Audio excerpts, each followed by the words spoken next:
त्रिस्तरीय पंचायत चुनाव में बीजेपी की जीत। अल्मोड़ा में कार्यकर्ताओं ने मनाया जश्न। सीएम धामी के नेतृत्व में मिली सफलता।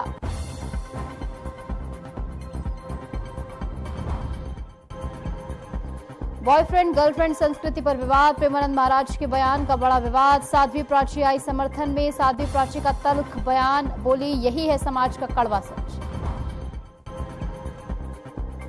उत्तराखंड बोर्ड सुधार परीक्षा 4 अगस्त से। जिले में बनाए गए 8 केंद्र। हल्द्वानी में 801 छात्र होंगे शामिल। शिक्षा विभाग ने की सख्त निगरानी की व्यवस्था।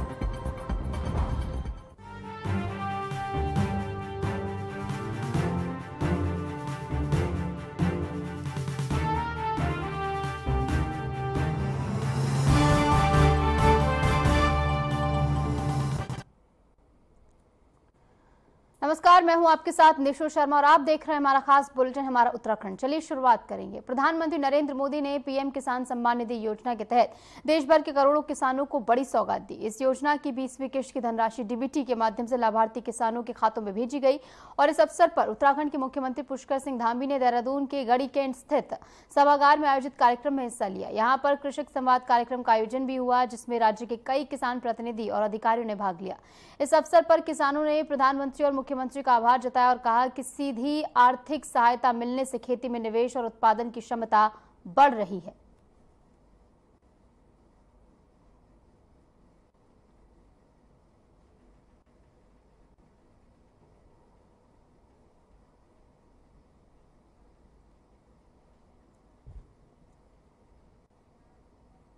खबर देहरादून से है, जहां मुख्यमंत्री पुष्कर सिंह धामी ने प्रधानमंत्री नरेंद्र मोदी के हम स्वदेशी का संकल्प लें आह्वान का समर्थन करते हुए कहा कि संकल्प सभी भारतीयों के लिए आवश्यक है।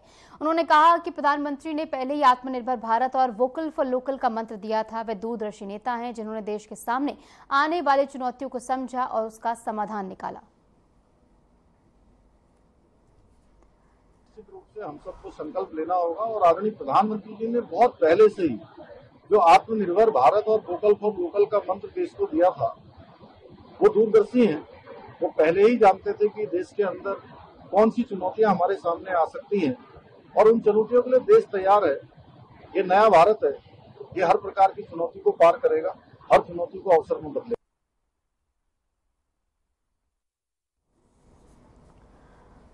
उत्तराखंड के मुख्यमंत्री पुष्कर सिंह धामी ने प्रदेश में विकास की रफ्तार को तेज करने के लिए एक के बाद एक कई बड़ी योजनाओं को हरी झंडी दी है। चमोली में आपदा प्रभावित जोशीमठ के लिए राहत या फिर राज्य के पेयजल प्रोजेक्ट्स, हर मोर्चे पर सरकार सक्रिय इस समय नजर आ रही है। वहीं राज्य के कर्मचारियों के लिए भी महंगाई भत्ते में इजाफा कर बड़ी राहत दी गई है।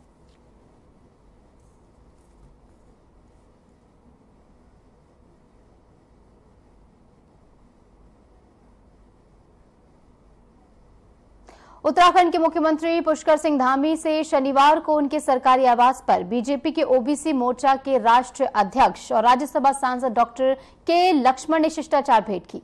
इस मुलाकात के दौरान दोनों नेताओं के बीच विभिन्न सामुदायिक विषयों पर विस्तार से चर्चा हुई। माना जा रहा है कि राज्य में ओबीसी कल्याण से जुड़े मुद्दों के साथ साथ संगठनात्मक विषयों पर भी इस दौरान बातचीत हुई है। तो मुलाकात की कुछ तस्वीरें भी सामने आई हैं, जहां सीएम धामी से डॉक्टर लक्ष्मण की मुलाकात हुई है और ऐसे में ओबीसी वर्ग के लिए कुछ बड़े कार्य हो सकते हैं, इस पर चर्चा यहां पर हुई है। और इसी के साथ कई सारे अहम मुद्दे जिन पर इस मुलाकात के दौरान चर्चा हुई है। फिलहाल शिष्टाचार भेंट के तौर पर जो मुलाकात हुई है उसकी कुछ तस्वीरें भी सामने आई हैं, जहां पर पुष्प गुच्छ देकर यहां पर जो है सीएम धामी का सम्मान किया गया है डॉक्टर लक्ष्मण की ओर से। और ऐसे में मुलाकात की तस्वीरें भी काफी खास, क्योंकि इस दौरान कई सारी विषयों पर चर्चा हुई है। फिलहाल ये देखना महत्वपूर्ण होगा कि कौन से विषयों पर चर्चा हुई और आने वाले समय में क्या कुछ महत्वपूर्ण फैसले लिए जाते हैं।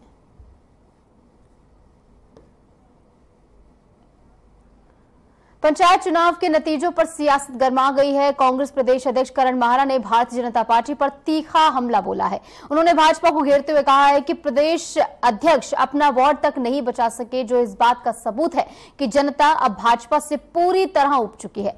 करण माहरा ने आरोप लगाया है कि भाजपा सरकार महिलाओं की सुरक्षा तक सुनिश्चित नहीं कर पा रही है और आम जनता उसके झूठे वादों से तंग आ चुकी है। उन्होंने भाजपा पर तंज कसते हुए कहा कि जिन बड़े नेताओं के परिवार के सदस्य तक चुनाव हार गए, वही पार्टी अब भी जश्न मनाने में व्यस्त है। माहरा ने दावा किया है कि इन चुनावी नतीजों ने साफ कर दिया है कि अब बदलाव के बयार चल रही है। तो पंचायत चुनाव के नतीजों के बाद कांग्रेस का निशाना जो है भाजपा पर कसता हुआ नजर आया है, जहां पर पंचायत चुनाव परिणाम के बाद करण मारा ने जमकर बीजेपी पर निशाना साधा। उनकी ओर से कहा गया है कि बीजेपी के झूठे वादों और जो शासन बीजेपी का रहा है, जिसमें झूठे वादे किए गए हैं जनता से, अब उससे जनता तंग आ गई है। इनकी विधायक सरिता आर्या जी का बेटा हार गया है, इनके विधायक आदरणीय महेश सिन्हा जी के बेटे चुनाव हार जाते हैं, इनके विधायक दलीप रावत जी, महंत दलीप रावत जी की पत्नी चुनाव हार जाती है। अब और क्या क्या सीखना चाहते हैं, क्या जानना चाहते हैं, तो उसके बाद भी मिठाई बांट रहे हैं, तो इसका मतलब है कि दंभ में है और धन बल और बाहुबल के बल पर जनता के द्वारा दिए गए मैंडेट को चेंज करके धन से, लालच से, डरा के, भय के माध्यम से, बाहुबल के माध्यम से अब जिला पंचायत के अध्यक्ष में अपने लोगों को बैठाने की कोशिश बीजेपी करेगी। इस बात की बेशर्मी के तहत इन्होंने मिठाई बांटी।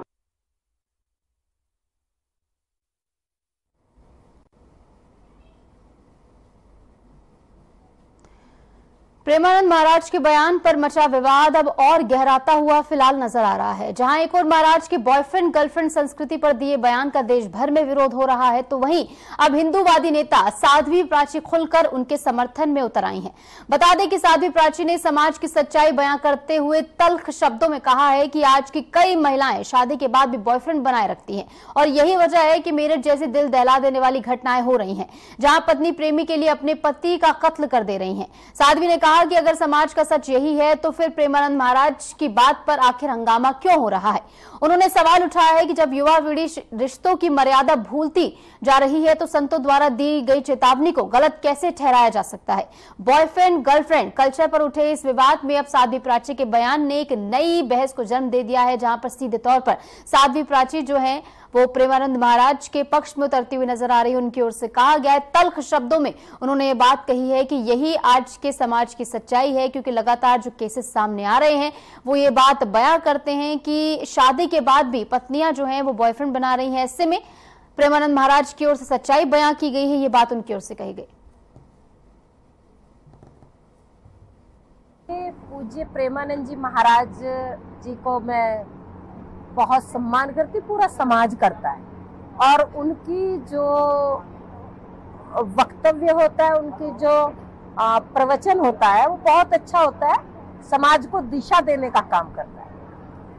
पूज्य महाराज जी ने किस उसको प्रकरण को लेकर की ये बात कही, लेकिन एक बात जरूर निकल के आई है कि जो बेटियां अपनी भारतीय संस्कृति को छोड़ करके वेस्टर्न कल्चर की तरफ दौड़ रही है, कई बॉयफ्रेंड रख रही है, वो घर नहीं बसा सकती। ये बात बिल्कुल सच है और ये ठीक कहा है पूज्य प्रेमानंद जी महाराज ने, ये गलत नहीं कहा है। प्राची को जहां की ओर से साफ समर्थन यहां पर प्रेमानंद महाराज को दिया गया है। उत्तराखंड में वक्फ संपत्तियों को लेकर सरकार अब पूरी तरह एक्शन मोड में नजर आ रही है। वक्फ की दुकानों, मकानों और जमीनों पर चल रहे कब्जों और गड़बड़ियों को खत्म करने के लिए वक्फ उम्मीद पोर्टल के जरिए बड़ा डिजिटल अभियान शुरू किया गया है। देहरादून से इसकी शुरुआत हुई है और अब हरिद्वार, नैनीताल समेत तमाम जिलों में वक्फ से जुड़ी हर संपत्ति की पूरी जानकारी इस पोर्टल पर अनिवार्य रूप से अपलोड की जाएगी। इसमें हर संपत्ति का वक्फ नंबर, खसरा, खतौनी, कब्जेदार का नाम और किराएदार और बकाया किराया, फोटो और दानदाता की डिटेल दर्ज करना अनिवार्य किया गया है। खास बात यह है कि ये जिम्मेदारी खुद मुतवल्ली, प्रशासक और केयर टेकर पर रहेगी। जहां वक्फ कमेटी नहीं है वहां खादिम और स्थानीय जिम्मेदारों से ये काम कराया जाएगा। वक्फ बोर्ड अध्यक्ष शादाब शम्स और विशेष सचिव पराग मधुकर धगाते ने इस डिजिटल प्रशिक्षण का शुभारंभ किया है। बता दें कि शादाब शम्स ने साफ किया है कि नया वक्फ अधिनियम गरीब, विधवा और अनाथों के हक की सुरक्षा करेगा और कब्जेदारों की पहचान होते ही सरकार सीधे उन पर कार्रवाई कर सकेगी। ये कवायद आने वाले दिनों में कई बड़े खुलासों की जमीन तैयार कर रही है और वक्फ संपत्तियों के खिलाफ अब लगातार एक्शन में प्रशासन नजर आ रहा है, जहां पर ऑनलाइन पोर्टल इसके लिए बनाया गया है, जिसके तहत आने वाले समय में जो धांधलेबाजी हो रही है वक्फ जमीनों पर, उन पर कार्रवाई की जाएगी। खबर रुड़की से है, जहां इनर व्हील क्लब रुड़की द्वारा 2025-26 वर्ष के लिए नई कार्यकारिणी शपथ ग्रहण समारोह का भव्य आयोजन किया गया। इस अवसर पर रजनी नागपाल को क्लब की नव निर्वाचित प्रेसिडेंट के रूप में शपथ दिलाई गई है। कार्यक्रम में विशेष अतिथि के रूप में रुड़की विधायक प्रदीप बत्रा भी उपस्थित रहे। वहीं रुड़की की महापौर अनीता देवी अग्रवाल भी उपस्थित रहीं, जिन्होंने क्लब के कार्यों की सराहना करते हुए कहा कि इनर व्हील क्लब समाज सेवा के क्षेत्र में सक्रिय भूमिका निभा रहा है और महिलाओं के सशक्तिकरण में इसकी अहम भूमिका है।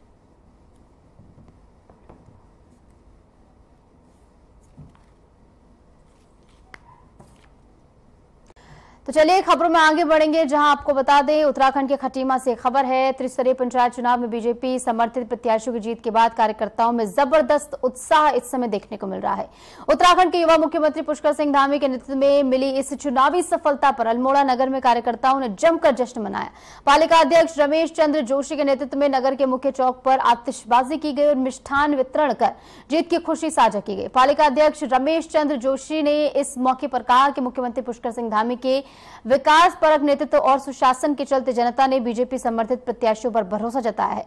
उन्होंने कहा कि इस जीत ने साबित कर दिया है कि जनता अब विकास की राजनीति के साथ है। इस दौरान नगर में उत्सव का माहौल देखने को मिला। बड़ी संख्या में कार्यकर्ता मौजूद रहे। मंडल अध्यक्ष जीवन धामी, जिला महामंत्री सतीश गोयल और मंडी समिति अध्यक्ष नंदन सिंह समेत पार्टी के अन्य पदाधिकारी जश्न में शामिल हुए और मुख्यमंत्री का आभार जताया।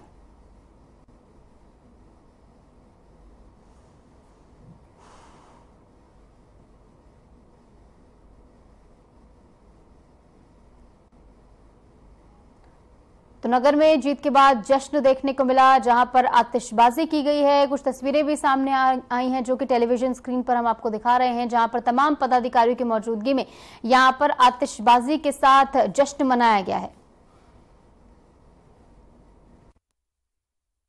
हमारे यशस्वी मुख्यमंत्री पुष्कर सिंह धामी जी के नेतृत्व में एक जो विशाल हमने जीत हासिल करी है त्रिस्तरीय पंचायत चुनाव में, उसके फलस्वरूप आज भारतीय जनता पार्टी के तमाम कार्यकर्ता हम लोग यहाँ मुख्य चौराहे पे एकत्रित हुए हैं और मिष्ठान वितरण किया, आतिशबाजी करी है।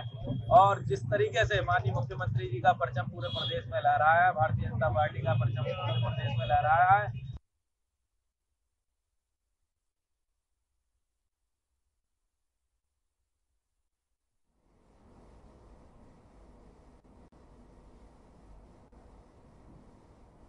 उत्तराखंड बोर्ड की सुधार परीक्षा को लेकर बड़ी अपडेट सामने आई है। नैनीताल जिले में 4 अगस्त से 11 अगस्त तक चलने वाली इस परीक्षा में करीब 2000 छात्र छात्राएं हिस्सा लेंगे। परीक्षा के लिए जिले भर में कुल 8 परीक्षा केंद्र बनाए गए हैं और शिक्षा विभाग ने तैयारियां पूरी कर ली हैं। हल्द्वानी खंड शिक्षा अधिकारी तारा सिंह ने जानकारी दी कि केवल हल्द्वानी ब्लॉक से ही हाई स्कूल के 444 और इंटर के 357 यानी कि कुल 801 छात्र परीक्षा में शामिल हो रहे हैं। परीक्षा का समय सुबह 8 बजे से दोपहर 1 बजे तक निर्धारित किया गया है और हर केंद्र पर सख्त निगरानी व्यवस्था रहेगी। हल्द्वानी में परीक्षा केंद्र पीएम राजकीय बालिका इंटर कॉलेज को बनाया गया है। शिक्षा विभाग ने सभी परीक्षा केंद्रों पर शांतिपूर्ण और निष्पक्ष परीक्षा संपन्न कराने के लिए सुरक्षा और व्यवस्थाओं को चाक चौबंद रखने के निर्देश जारी किए हैं।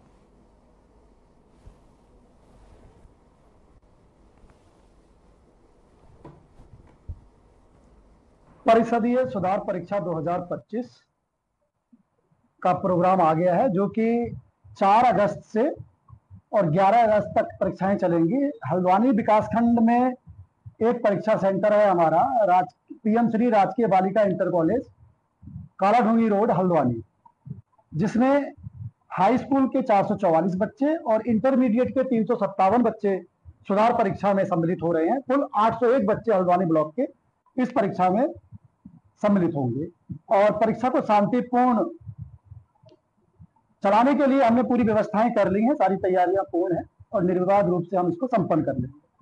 अधिकारी ने है 2000 बच्चे पूरे जिले में और हर ब्लॉक में एक सेंटर यानी कि 8 सेंटरों पर ये परीक्षा दे रहे हैं।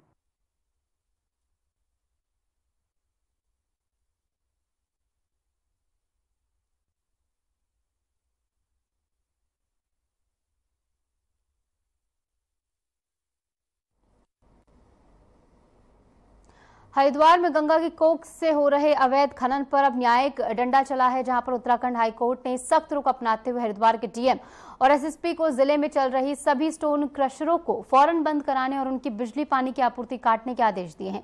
कोर्ट ने ये साफ किया है कि इस कार्रवाई की पूरी रिपोर्ट 1 हफ्ते के भीतर पेश की जाए। कोर्ट के आदेश के बाद हरिद्वार प्रशासन हरकत में आया है। जिलाधिकारी मयूर दीक्षित की अगुवाई में बनाई गई टीमों ने अब तक करीब 30 स्टोन क्रशरों और को सील कर दिया है। डीएम ने 2 कहा है कि जो भी स्टोन क्रशर नियमों की अनदेखी कर रहे हैं उनके खिलाफ किसी भी हालत में कोई नरमी नहीं बरती जाएगी।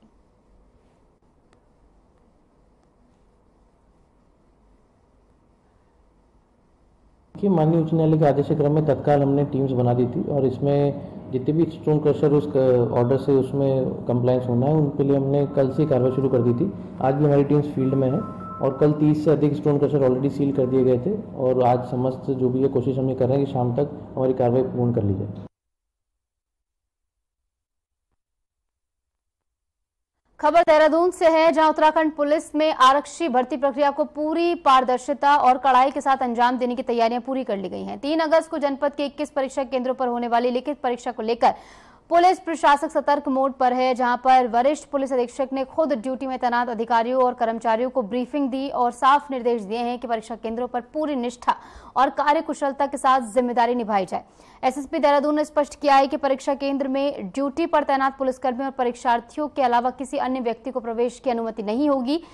साथ ही किसी भी परीक्षार्थी को मोबाइल, स्मार्ट वॉच या अन्य किसी भी प्रकार के इलेक्ट्रॉनिक गैजेट लेकर परीक्षा केंद्र में प्रवेश करने नहीं दिया जाएगा। भर्ती स्थलों की सुरक्षा व्यवस्था को पुख्ता बनाने के लिए केंद्रों के आसपास मोबाइल टीमों को तैनात किया गया है, जो पार्किंग व्यवस्था के साथ साथ संदिग्ध गतिविधियों पर नजर रखेंगी।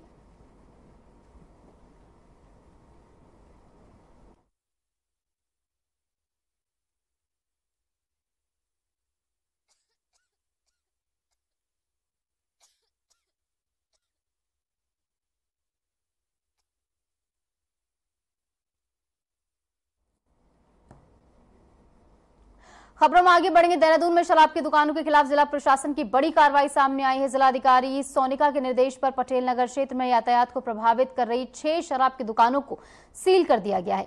ये कार्रवाई चूना भट्टा, सर्वे चौक, बिंदाल पुल जैसे भीड़भाड़ वाले इलाकों में की गई है, जहां लगातार स्थानीय लोगों की शिकायतें मिल रही थी। प्रशासन का कहना है कि इन दुकानों के कारण न सिर्फ यातायात बाधित हो रहा था बल्कि सामाजिक व्यवस्था भी प्रभावित हो रही थी। खास बात यह है कि इससे पहले जिलाधिकारी इस मामले में जिला आबकारी अधिकारी को भी निलंबित कर चुके हैं। जिलाधिकारी की सख्ती से ये संदेश साफ है कि अव्यवस्था फैलाने वालों के खिलाफ प्रशासन का रवैया बिल्कुल 0 टॉलरेंस का होगा।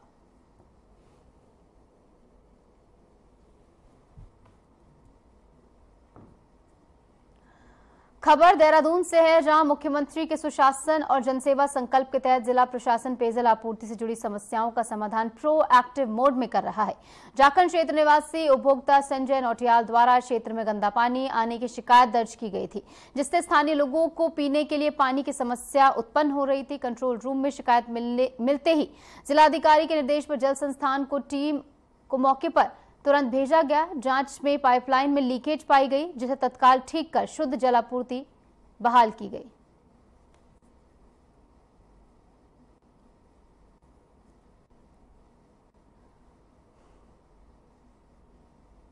हरिद्वार से इस वक्त की अहम खबर आपको बता दें, जहां रेहड़ी पटरी व्यवसायियों के हक की लड़ाई तेज होती नजर आ रही है। आगामी अर्ध कुंभ मेला 2027 की तैयारियों के बीच अब इन छोटे लघु व्यापारियों ने भी अपनी भागीदारी सुनिश्चित करने की मांग तेज कर दी है। लघु व्यापार एसोसिएशन के प्रांतीय अध्यक्ष संजय चोपड़ा के नेतृत्व में व्यापारियों ने मोती बाजार और पुरानी सब्जी मंडी चौक पर प्रदर्शन कर सरकार का ध्यान अपनी ओर खींचा। इनका साफ कहना है कि विकास की किसी भी योजना में रेहड़ी पटरी वाले छोटे व्यापारियों की अनदेखी नहीं होनी चाहिए। गौरतलब यह है कि लोग हैं जो हर अर्धकुंभ और कुंभ में शहर की अर्थव्यवस्था का अहम हिस्सा होते हैं, लेकिन विकास योजनाओं में इनका जिक्र तक नहीं होता। संजय चोपड़ा का कहना है कि प्रधानमंत्री स्ट्रीट वेंडर आत्मनिर्भर योजना और राष्ट्रीय पत्र विक्रेता संरक्षण अधिनियम के तहत नगर निगम को चाहिए कि मेला क्षेत्र में व्यवसाय कर रहे हर स्ट्रीट वेंडर का फिर से सर्वे कराया जाए और उन्हें राज्य सरकार के संरक्षण में गरीबी उन्मूलन और आजीविका मिशन के तहत योजनाओं से सम्मानित किया जाए।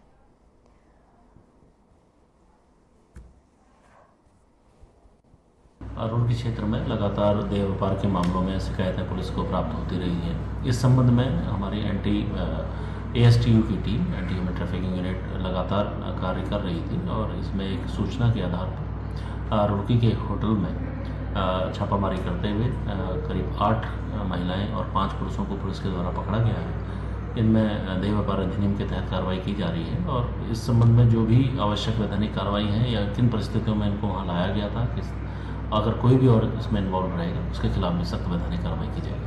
अर्ध कुंभ मेले की तैयारियां हो रही हैं। अर्ध कुंभ मेले के लिए अर्ध कुंभ मेला प्रशासन जो है टाउन प्लान बना रहा है। हमारा आपके माध्यम से आग्रह है कि टाउन प्लान बनाए। टाउन प्लान का कोई हम विरोध नहीं कर रहे हैं कि टाउन प्लान बनाए।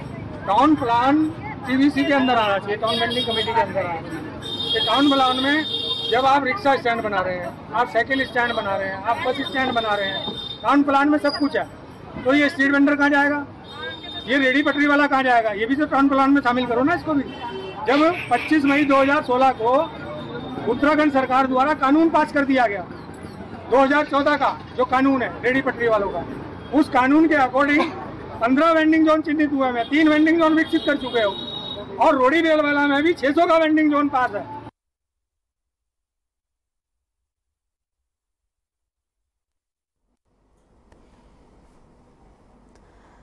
खबर रुड़की से है, जहां सिविल लाइंस पुलिस और एंटी ह्यूमन ट्रैफिकिंग यूनिट ने बड़ी कार्रवाई करते हुए शहर के चर्चित होटल श्रीनिवास में छापा मारकर एक सेक्स रैकेट का भंडाफोड़ किया है। बता दें कि पुलिस ने मौके से 8 युवतियों और 5 युवकों को हिरासत में लिया है, जिसमें होटल का मैनेजर भी शामिल है।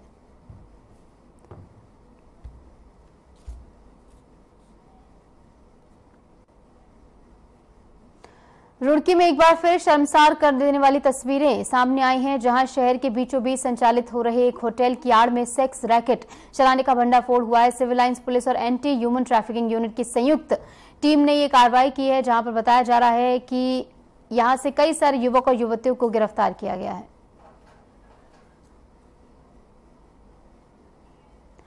राजस्थान के स्कूल में हुई दर्दनाक घटना के बाद देश भर के शैक्षणिक संस्थानों की स्थिति एक बार फिर सवालों के घेरे में है और अब उत्तराखंड के हरिद्वार से एक चिंताजनक तस्वीर सामने आई है। हरिद्वार स्थित ऋषिकुल आयुर्वेदिक कॉलेज की हालत किसी जर्जर खंडर से कम नहीं है। बरसात में छतें टपक रही हैं, प्लास्टर गिर रहे हैं और छात्र रिसती हुई छतों के नीचे जान जोखिम में डालकर पढ़ाई करने को मजबूर हैं। कॉलेज में शौचालय तक जाने की हालत नहीं है, पीने का पानी नहीं है, सफाई का कोई इंतजाम नहीं है। चारों तरफ गंदगी का आलम है और स्वास्थ्य संस्थान होने के बावजूद बुनियादी सुविधाओं का नामो निशान यहाँ पर देखने को नहीं मिल रहा है। और ये तस्वीरें जो आप देख रहे हैं, इससे समझ सकते हैं किस तरीके से जर्जर हालत यहाँ की बनी हुई है, जहां पर छतों से पानी टपक रहा है और जर्जर हालत इस पूरे भवन की है। लेकिन इसके बावजूद यहाँ पर छात्र जो हैं इसी छत के नीचे पढ़ने को मजबूर हैं। ऐसे में आने वाले समय में अगर हादसा होता है, अनहोनी कोई होती है, तो उसका जिम्मेदार आखिर कौन होगा, एक बार फिर से सवाल पूछा जाएगा। लेकिन समय रहते यहाँ पर कोई कार्रवाई अब तक नहीं की गई है। चमोली जिले से खबर है, जहां पर चिंताजनक खबर है ये, जहां पर विष्णुगाड़ हाइड्रो प्रोजेक्ट की डैम साइट पर आज सुबह एक बड़ा हादसा हुआ। बता दें कि पीपलकोटी क्षेत्र में अचानक पहाड़ टूटकर गिर पड़ा, जिससे मौके पर अफरा तफरी मच गई। इस हादसे में कई लोगों के घायल होने की सूचना है। आपको बता दें कि हादसा होते ही जिला प्रशासन और आपदा प्रबंधन की टीमें मौके पर रवाना कर दी गई। घायलों को रेस्क्यू कर अस्पताल पहुंचाया गया है। एनडीआरएफ और स्थानीय प्रशासन की टीमें लगातार राहत बचाव कार्य में जुटी हुई है। फिलहाल डैम साइट पर काम रोक दिया गया है। मलबे में किसी के फंसे होने की आशंका को देखते हुए सर्च ऑपरेशन तेज कर दिया गया है। हादसे के कारणों की जांच की जा रही है और परियोजना से जुड़े अधिकारियों से भी जवाब तलब किया गया है।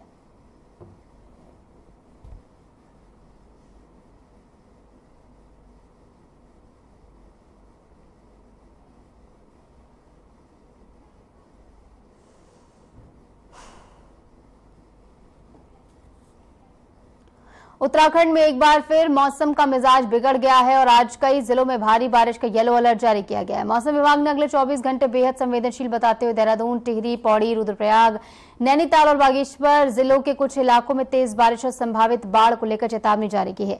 विभाग के अनुसार इन इलाकों में अचानक बाढ़, लैंडस्लाइड और जलभराव जैसी स्थिति बन सकती है। बारिश के मद्देनजर अल्मोड़ा, चमोली, चंपावत, पिथौरागढ़ और उत्तरकाशी समेत कुल 10 जिलों में प्रशासन को हाई अलर्ट पर रखा गया है। लोगों से अपील की गई है कि वे नदी किनारे, पहाड़ी रास्तों और जलभराव वाले क्षेत्रों से दूर रहें। जिला प्रशासन, आपदा प्रबंधन टीमें और एसडीआरएफ को सतर्क कर दिया गया है।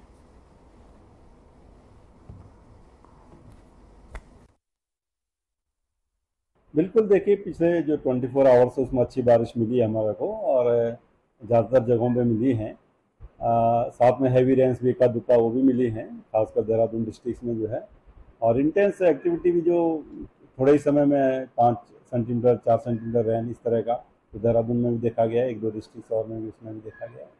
तो एक्टिविटी मिली है, अच्छी एक्टिविटी मिली है जो पास्ट 24 आवर्स है। और आज और कल भी देखेंगे 16 और 17 को भी, तो पूरे प्रदेश में मैं कहूँगा अनेक जगह में जो बारिश मिलेगी। 1-2 डिस्ट्रिक्ट आप कह सकते हैं जिनमें ज़्यादातर जगहों में रहेगी, जैसे उत्तरकाशी है या रुद्रप्रयाग है, इसी तरह बागेश्वर है। और जगह मैं समझता हूँ कि अनेक जगहों तक में रहेगी, पर इन 3 डिस्ट्रिक्ट में कहूँगा कि ज़्यादातर जगहों में बारिश रहने वाली है। और फिलहाल के लिए हमारे इस खास बुलेटिन में इतना ही। नमस्कार।